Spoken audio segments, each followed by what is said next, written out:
Good day everyone! Welcome back to my channel! Guys, this time magluluto tayo ulit.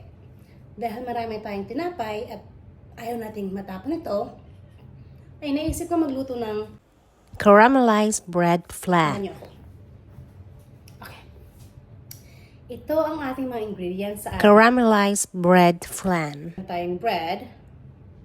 Extra bread natin, sayang, bawal itapon. Meron tayong 3 tablespoons of water. Meron tayong 1 teaspoon of vanilla extract. Half cup of sugar. 1 can of condensed milk. And 1 can of iba. Then 6 eggs. Ay magluto muna tayo ng caramel natin. 5, 4, 3, 2.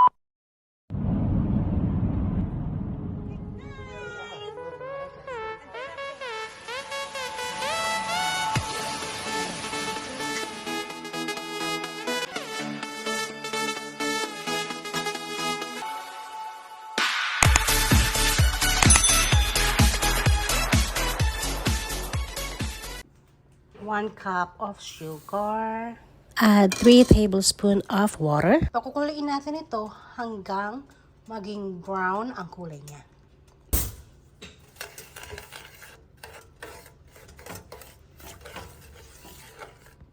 Ito na siya. Ito yung kulay na ating hinahanap. Now, ilalagay natin sa ating flan.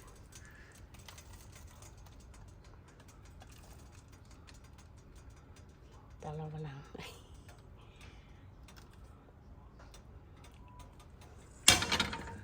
Paikot-ikutin natin siya para lahat ay meron. Set aside natin. Paikot-ikutin. Set aside. While we're waiting for ating caramelized toppings natin na sa likod, gawin natin ito. Hatiin natin ang ating bread.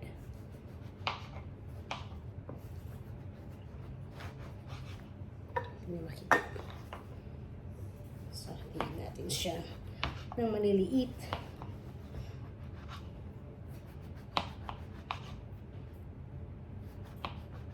At syempre, dapat malinis ang inyong kamay.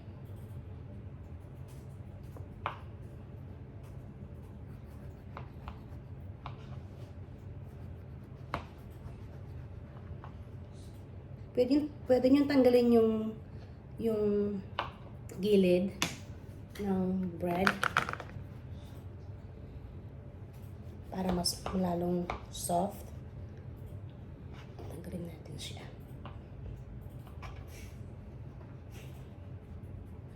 Pero kaya sa akin ay hindi ko na maalis. Pwede natin ito tanggalin. Okay.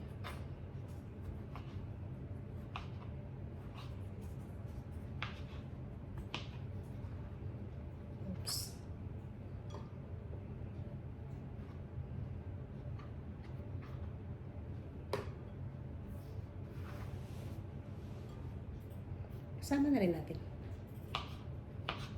Sayang. Pero you can, kung gusto niyo ng mas magandang kulay, pwede nyo alisin yung gilid niya. Tanggalin ko yung sa bottom. Kunin ko na lang yung nasa gitna. I mean, yung part na hindi burn. Masyadong marami.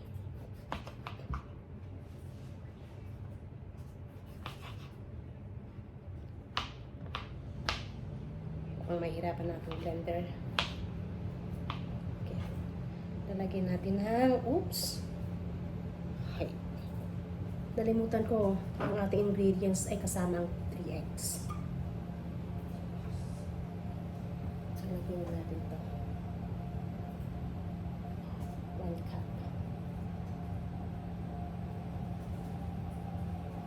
Kung wala Kung wala kayong evap, they can use regular milk.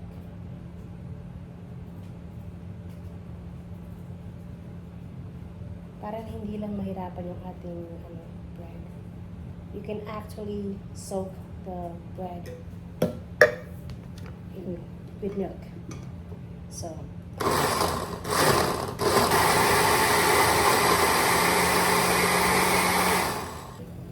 lagyan natin itong 6 eggs. 1, 2, 3, 4, 5, 6. At i-blend natin siya.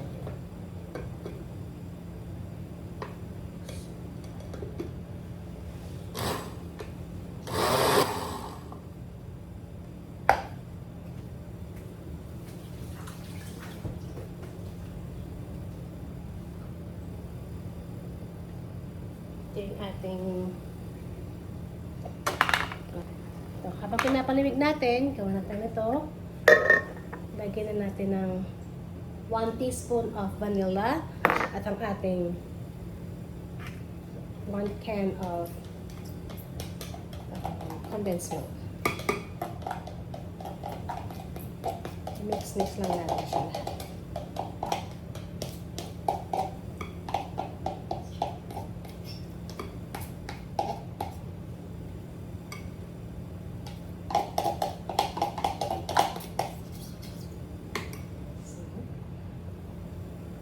So messy. So again, mix.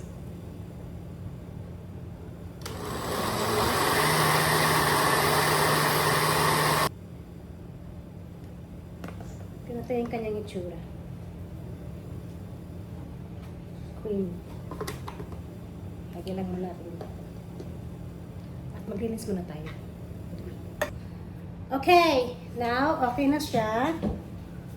Mag-blend na.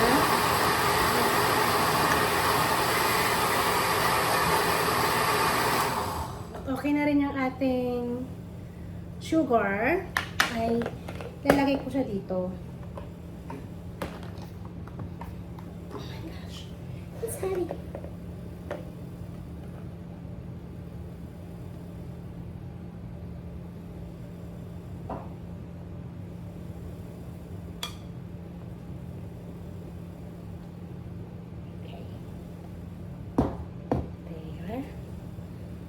Gusto ko lang siyang salain.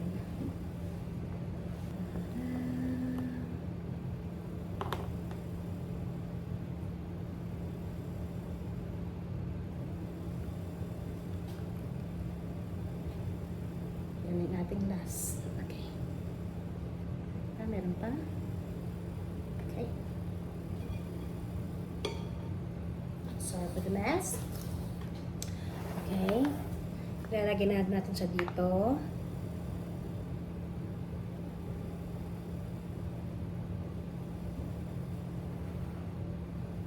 Tatagan natin. Ito yan. Dito.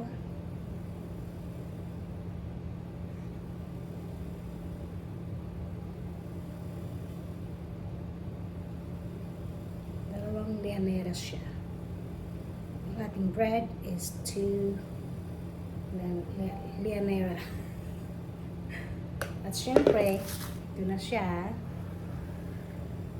At syempre, tatakpan natin. Dalawa to.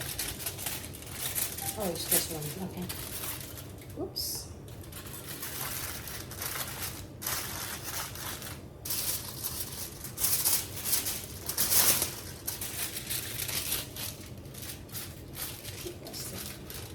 Oh, anyway, it's okay. Yan, takpan na natin siya. So, ayan ang ating dalawang lianera. Nagkasyang dalawa dito. Medyo tight na kaunti, pero kasya naman. So, pakukuluin natin siya or we will steam this 45 to 50 minutes. Balikan niyo ako. O balikan natin siya. While we're waiting for this, let's do Buddha Bake 390. Start. Nilagyan na natin ang ating flan dito sa ating lagyan. Okay na siya, 390. Lagyan na natin ng hot water. Put in the middle.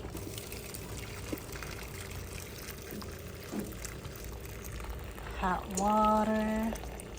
That should be enough. And then, ilalagay na natin siya sa ating oven. Okay, good. Oh, it's hot. Okay.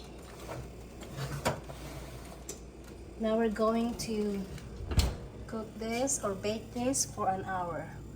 Timer. Start.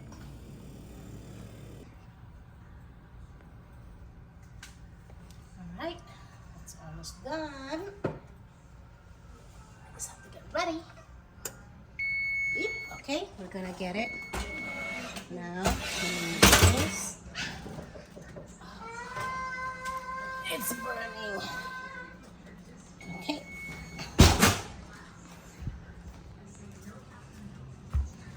There's still water. So I'm gonna take it out from the water. And we're going to let it cool. After a few hours, ready na siya.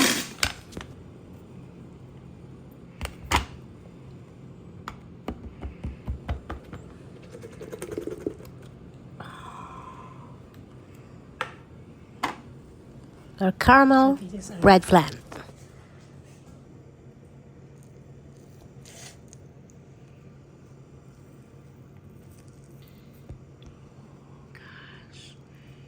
So good. So this is it. Kain na tayo. Tikman natin yung isa.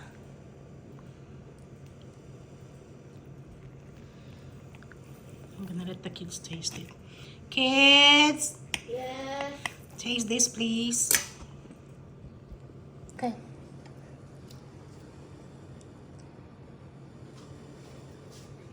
Nathan. Yeah, it's good. Reminds me of banana bread.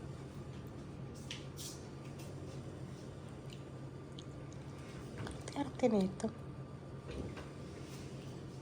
How'd you like it? Sky! Try it.